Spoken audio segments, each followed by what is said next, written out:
So here is the story of how Satisfaction was written. So I think it was like 1964, right?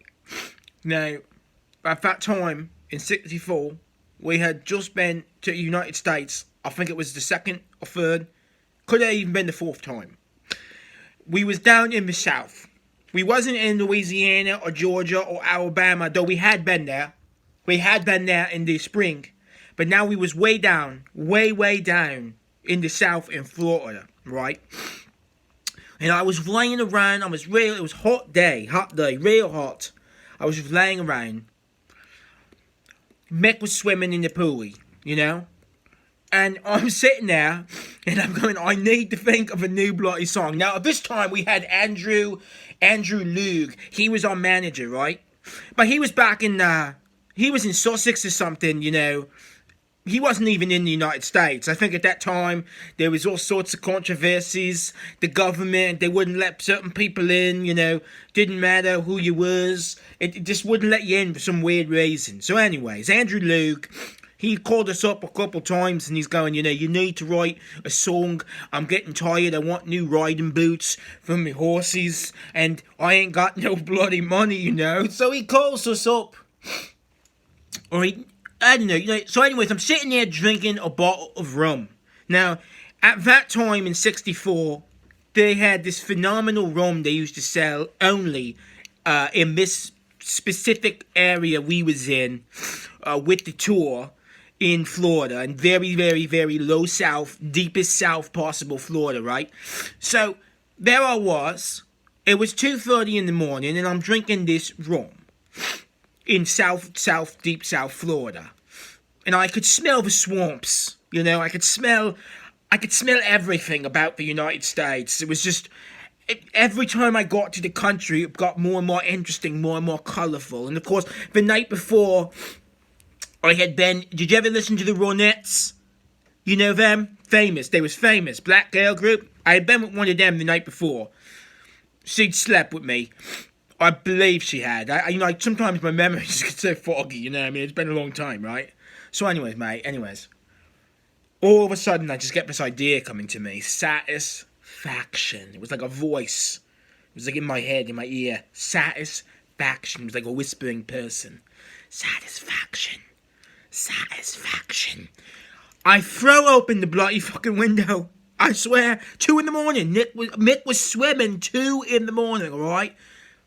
Yeah, I think it wasn't the afternoon. It was definitely the 2 in the morning when it's still dark. You know, in Florida, it's very dark at 2 in the morning. So anyways, I flip open the window and I'm calling, Mick, I got it, Mick, come in, Mick. And he's just wandering in this pool, you know, just floating around. He's going, Keith, what the hell do you want from me? What do you want? And I said, satisfaction.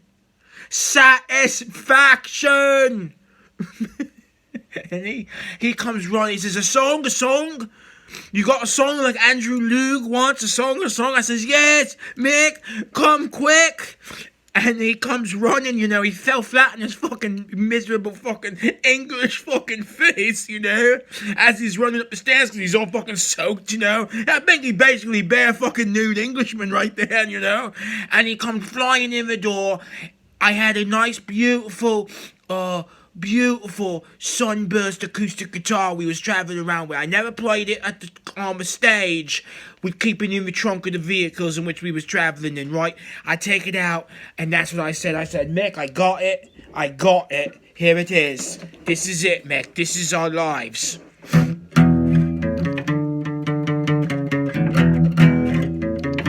And he says, oh my God, you do got it, and I can't get no satisfaction is the next part. I says, what are you talking about? He says, Keith, you gave me the first piece of the puzzle. I'm finishing the puzzle. I says, how you finishing the puzzle? He says, I can't get no. I says, can't get no what? He says, satisfaction. Long story short, 3 weeks later, I don't even know what the fuck happened. Make one phone call to Andrew Loog, the way I remembers it. And 3 weeks later, I'm driving around the middle of the United States. There it is on the fucking radio, and suddenly Mick calls me up. He wasn't even with me. I was just driving around somewhere in the middle of the United States with some little, redneck chick. I don't even know who she was, Middle of the night. He calls up. He says, "Keith, we got millions and millions of dollars now. Satisfaction. That's on all the radios. Have you heard it?" I says, "I'm listening to it right now, mate. I can't. What's going on?" He says, "I don't know. Nobody knows." I says, "Does Andrew Luke have his new riding boots?" He says, "Oh fuck yes, he does. He's got 20 pairs of bloody riding boots from Haggard's, in Paris. Yeah." I mean, just immediately just went, just unbelievable. Millions of dollars. The next summer I was driving around a silver Bentley. Then, of course, there was the episode with the dwarves and the acid.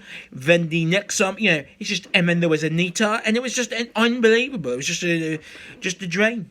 Just a dream reality for the past 50 years of my life.